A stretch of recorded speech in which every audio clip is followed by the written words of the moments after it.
Well, this is the first of the Third Pint Theory podcasts, the pilot episode.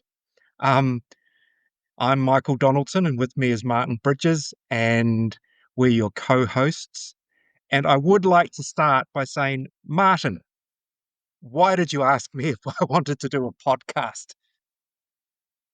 Well, and I thought it was like the golden age of podcasts was probably about 3 or 4 years ago. So it's about time that we jumped into it. I'd been thinking about it for a while. I thought there are various beer podcasts around the world, but I'm not really aware of one in New Zealand. And I was thinking I could kick this off, but really I need somebody who has an existing Yes, brand and audience that I can piggyback on, and you've got the marvelous Pursuit of Hoppiness magazine and website and media empire, I guess the Substack. it's a media niche. Yeah. So I thought, at the very least, we should have a discussion about whether a podcast would be viable. And it sounds like you were having similar thoughts. Is That's that right. right? Yeah, unbelievably, I think when you emailed me about this idea, I'd been sitting there having promised a select group of people that I would be doing this. Just there was always something, like I'm a great procrastinator, and that was the kick up the butt that I needed. But the good thing is, like, I don't know, it's not much fun doing stuff by yourself. And when you said, had I thought about doing one, and I thought, great, here's someone who can share this journey, and we're of a similar vintage, I guess, a couple of grey-haired old fellas. Um, and when there's two of us, it's like, well, we've got a small army now, so it's Yeah, I think I think you're right. I think that there's a fair amount of there's a bit of work involved, and having a couple of people helps yeah, with that. But I think also it's um, sometimes you need somebody else to tell you that your ideas are great, and you also need somebody to tell you that your ideas are not so great. So, oh, having that sounding board is I think really helpful in this kind of fledgling yes, venture. yeah. And on that note, we make no apologies for the absolute amateurish nature of what we're doing. We are we're just going to do it. We don't promise that it'll look. There's no boom mics and headphones and fancy studios. In fact, probably the next. You can see my Yeah, Hoover, yeah, my Dyson's on the wall. It's yeah, exactly. no product placement, there's no sponsorship No, uh, in place yet. but Yet, we are going to try. Dyson, if you're out there and you want to Yeah, pay, but we are going to try and take people to some interesting beer places, meet some interesting beer people. It won't just if you just tuned in, this is your first time listening, it won't just be us. We intend to have guests. In fact, we have pre-recorded one episode already with some guests, getting ahead of the curve. And Martin and I are going to try and get out and about and be live on site with people. But occasionally it'll just be us banging heads and sharing beers and occasionally talking sport because I know you're a Mad Warriors fan, Martin. So mad is probably is a good is generally a good description of Warriors yes, fan. exactly. Hey, so I've already been supping away on a little pint here, and I thought we'll try and share a beer or two on regular occurrences of this show, but because this first one has been recorded at 2 o'clock in the afternoon, and we both have other things to do afterwards. Um, we agreed we'd start with, I guess, the boom beer category of recent times, uh, Absolutely. non-alcoholic. And I Mm. think between us, we've managed to pick up, I guess, I would say the two flagship craft non-alcoholic offerings. I'm on the Garage Project Tiny, and interestingly enough, I never buy this beer. My wife buys it all the time. She absolutely loves it, and I'm not such a hazy fan.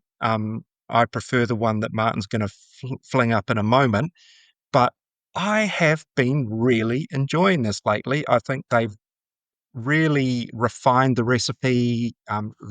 They work really hard on this beer. It's the biggest selling beer that Garage Project has, and yeah, it's almost their flagship. And I got to say, I'm really enjoying it. So cheers to a tiny. And Martin, what have you got?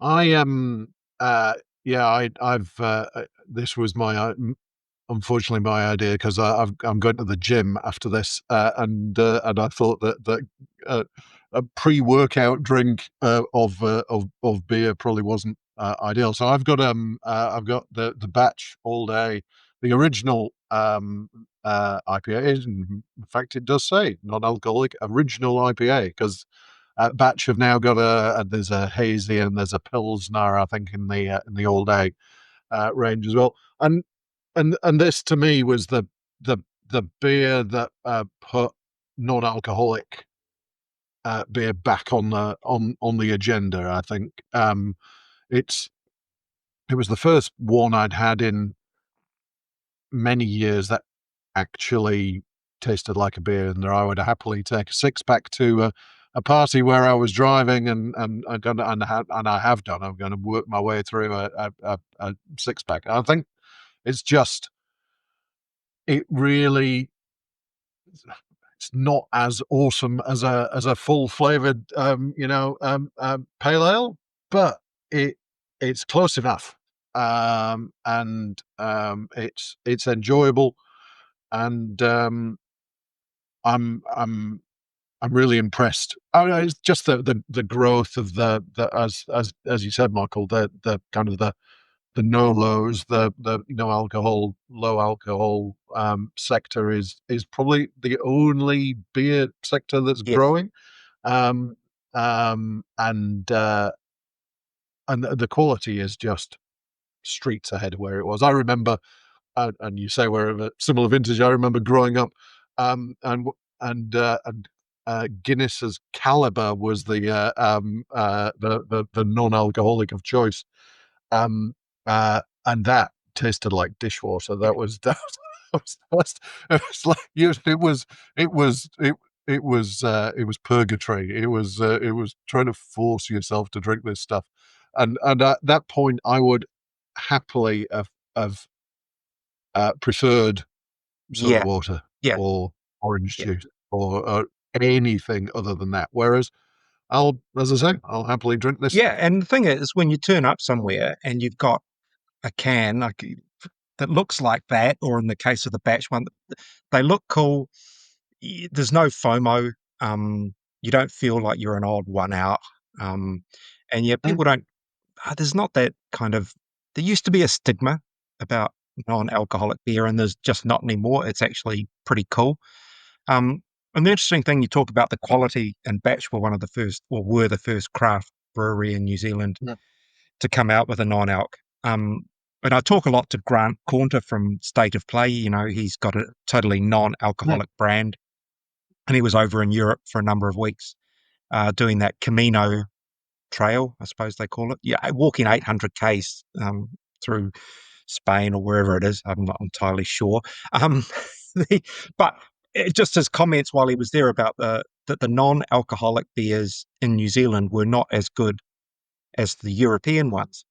And I thought, okay. considering their much richer history, and especially in Germany for brewing them, and where they make up a larger chunk of the market, and of course Grant's got some bias towards New Zealand because he's in New Zealand and making New Zealand beer, but I don't think he'd say it just for the sake of it. And Mm, I talked to someone from the New York Times maybe a year and a half ago about the state of the New Zealand non-alcoholic beer industry, and they were ringing specifically because you know, they'd heard so many good things about it. So yeah, it's quite remarkable down this little end of the world that we're making really good non-alcoholic beer. So yeah. Yeah. Oh. Cheers. I'll stop dropping my coaster on the Yeah. table. I think maybe it's a future episode is to is to kind of explore that no alcohol, low alcohol. Yeah. I think you can beer out into some of the other spaces as well. You know, there's a lot going on in the spirits, in the pre-mixed drinks. I remember like the AF brand that is a Kiwi started brand, and seemed it had a huge um s- um uh, placement at the Coachella Oh, festival okay. Yes, in the States yes, you're right. recently. So you know, I think um there's there's some real excitement around that space. Maybe we'll talk Yeah, about it. we will. We won't dwell on it anymore now, because people are here for real beer as well. We hope. um, but just a little bit of background, just in case anyone's like lobbed into this from Timbuktu or somewhere, Hawaii or anywhere like that. Um, w- I said who I was. I'm Michael. I'm with Martin. You can see Martin's T-shirt that says "Beer Bigwig." Um, I We'll talk about Beer Bigwig in a moment, but if you don't know us, we'll just tell you a little bit about ourselves. So I have, as Martin mentioned earlier, the Pursuit of Hoppiness magazine, which I publish and edit, and which Martin writes for on occasion, regularly, in more recent years, which is great. Um, and that's got a website, hoppiness.co.nz, and a Friday night newsletter, which is called Friday Night Beers, which is just my outlet for stuff during the week that captures my interest, and a few beer reviews, often sort of three from me and a couple of other guest beer reviews. And so, yeah, that's me. I've been doing this beer writing stuff for, I actually clocked it the other day. I have to keep checking what year it is, but it's like coming up 14 years now since I started down this path. And that's a subject for another episode, about how all this happened, I think, because it's a long trail of beers that led to where we are now. Um, and Martin, you, as people have probably ascertained by your accent, are from Yorkshire. And is it fair to say that that's the beer kind of mecca in England traditionally? No. If I said that, I'm sure you'd have a whole heap of people disagreeing.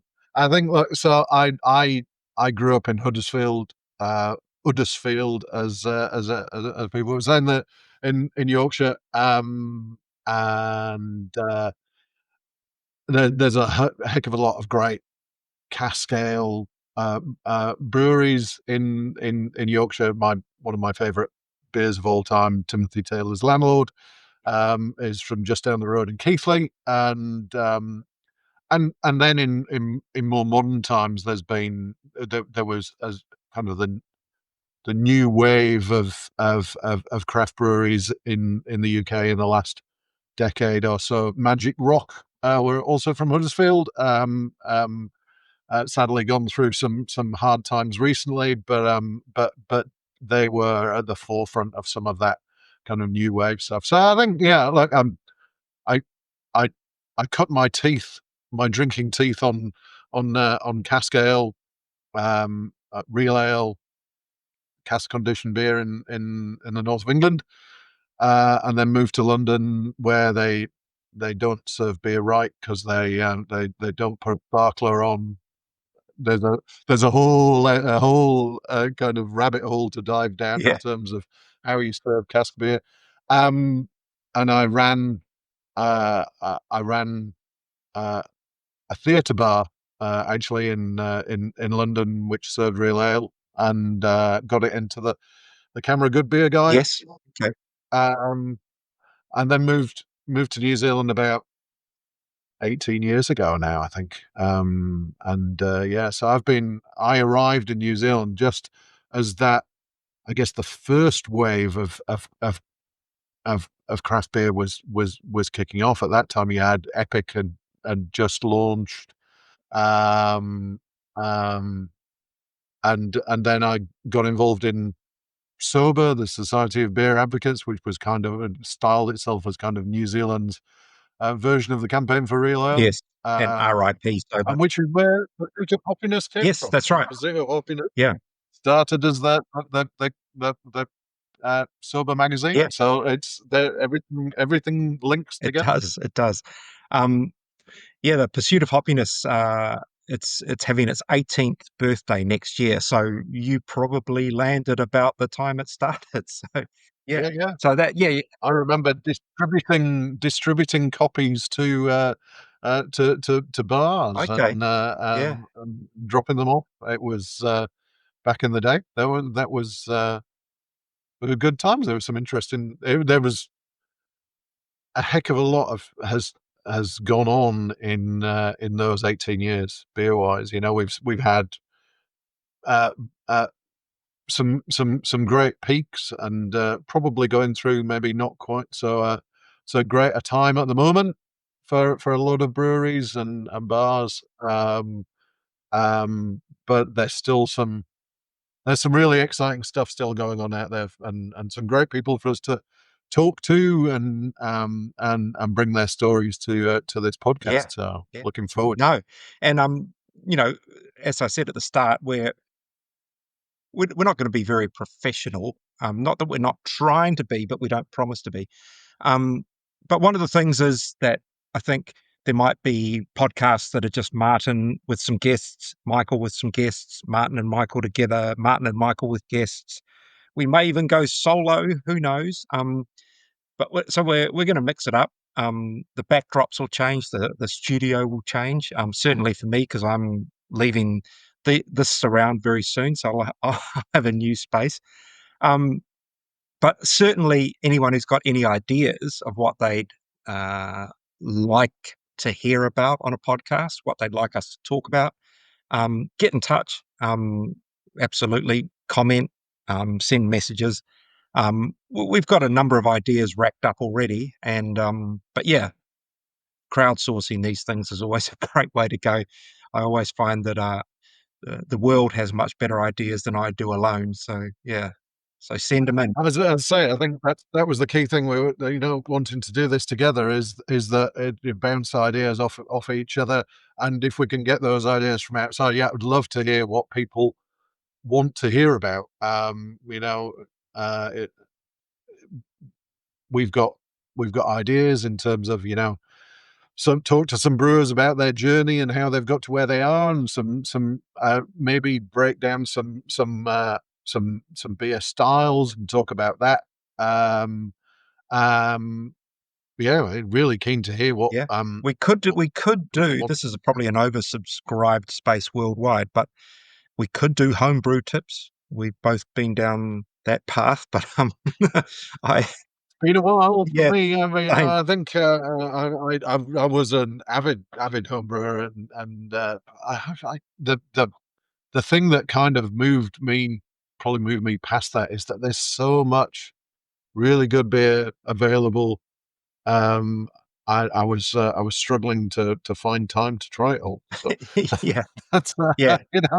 so there's only so many beers one person can drink in their lifetime. Well, yeah. And Actually, that is one of the reasons I scaled back my brewing. A little bit my job meant that um, more samples came my way, and I got involved in the New World Beer Insider Awards, and you know, every year that sort of I would be there would be a deluge of beers arrive, and so I started brewing, went from 20 litre batches to 10 litre batches. I bought myself a lovely little mini 10 litre fermenter. And it was just, it's like, because I didn't need all that beer. I didn't know what to do with 20 litres of whatever experimental nonsense I'd conjured up. So, yeah. But on the, I do miss that bit. I do miss that the creativity, what could we do with?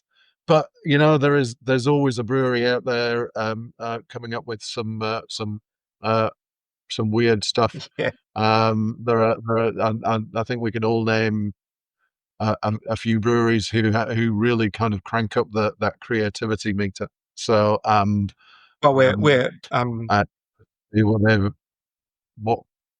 their thought processes behind some of those. So that's, I think, one of the things that we'll definitely want yeah. to Well, talk one of the immediately episodes after this, I don't know if it'll be directly after this, but we're going in to see the lads at Urbanaut. Um, and we'll talk jam, donut, hazy IPAs, and I think their latest one's a bubblegum hazy IPA. It's like if you told me this even 5 years ago, I would have said you were dreaming. Like, what? But but I love it. I love the nonsense as much as the classic stuff. There are some people that, Yeah, I think you were saying as well that you were not necessarily the biggest hazy uh, fan, despite and but I the anybody who knows me will know I do own a T-shirt which is kind of yes, red with white lettering, starts with the word and mate. says "Make IPA clear Yes, again." um, so there, having said that, uh, I do love a well executed hazy IPA. I think, and there are some out there. We've just gone through fresh hop season, yes. just coming out of that, and we may well still talk about that at some point. But there were quite a few hazies amongst But those. I So think we might just close on a little fresh hop uh, moment because mm. the current Hoppiness magazine's just come out and the contributors all listed their favourite fresh hop beers of the season. And I think you were with Brave Brewing, were you? Right about I now? Yep. was. Right about Nelson, the keg only pale ale, because as has been the case for the last couple of years, last few years, the breweries have done multiple. Each brewery's done multiple shops, and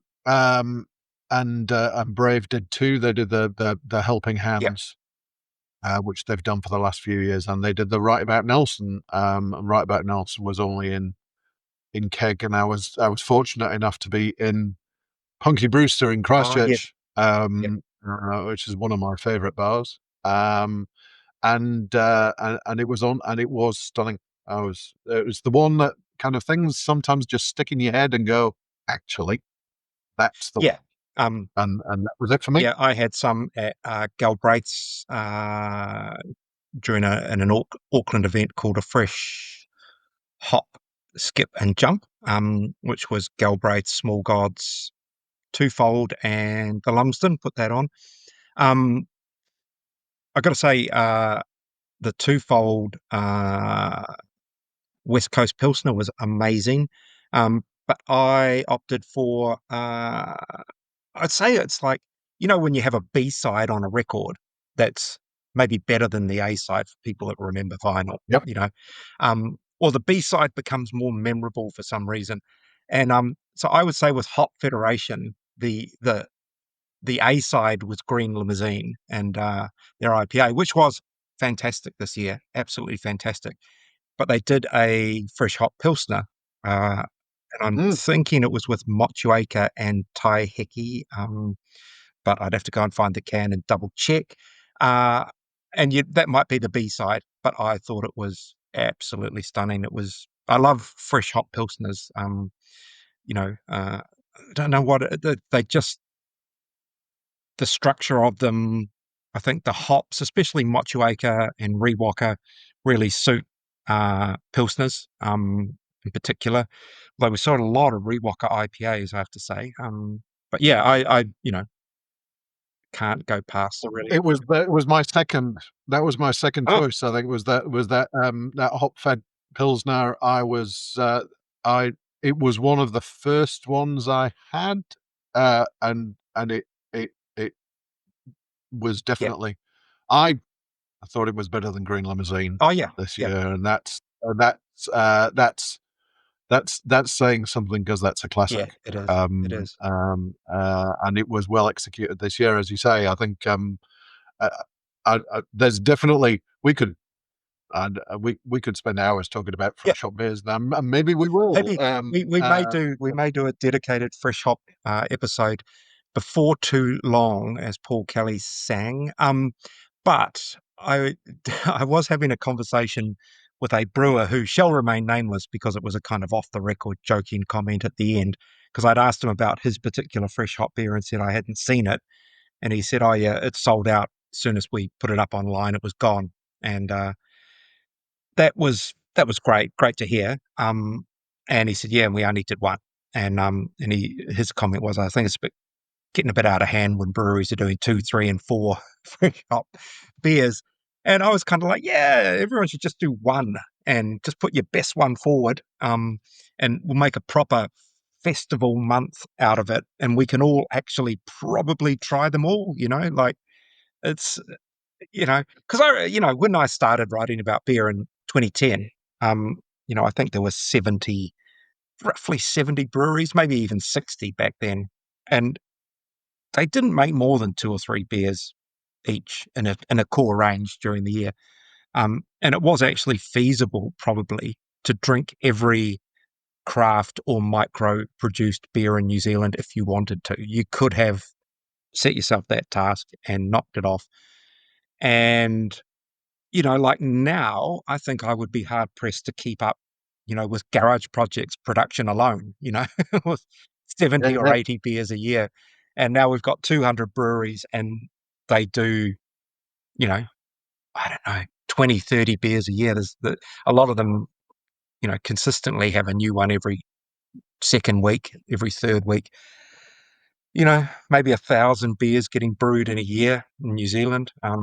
I think the point about fresh hops is a good one because and it's it.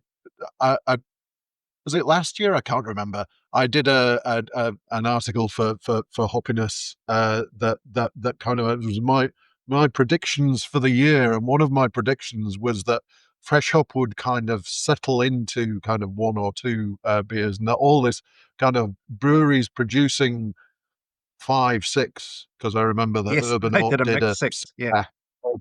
a mixed six.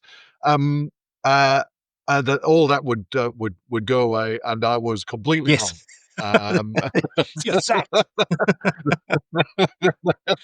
don't ask me to do predictions because Martin, I no one can predict beer. I just think it's impossible. The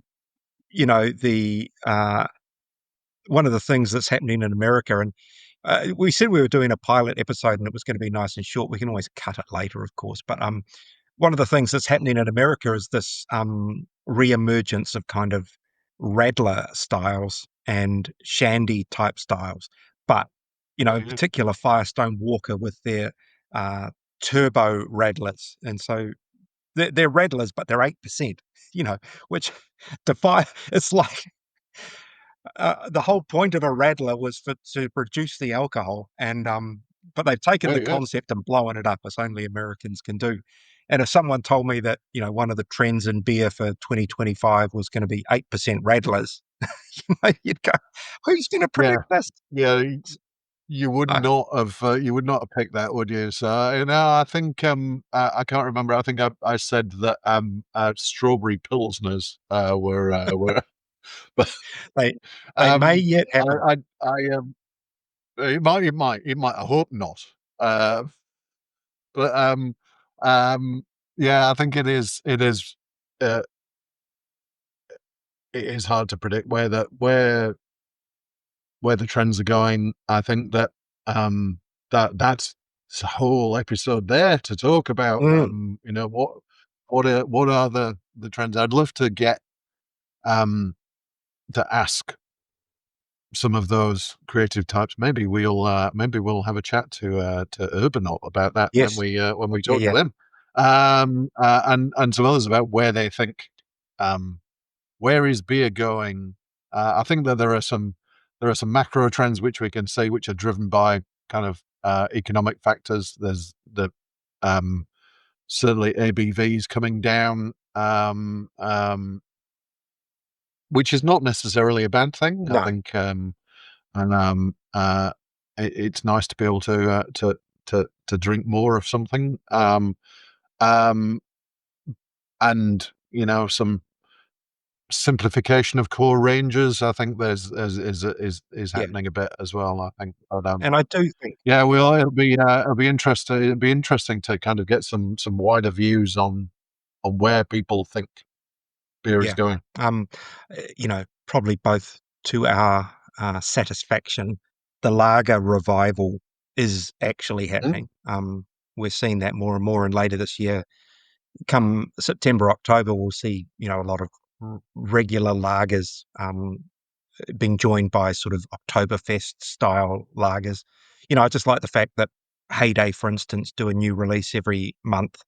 One's a lager, one's a sour, and it's sort of a foot in two camps of, in some ways, because sours are another, I guess, trending style. They've become better understood, better made, and Mm. have their place.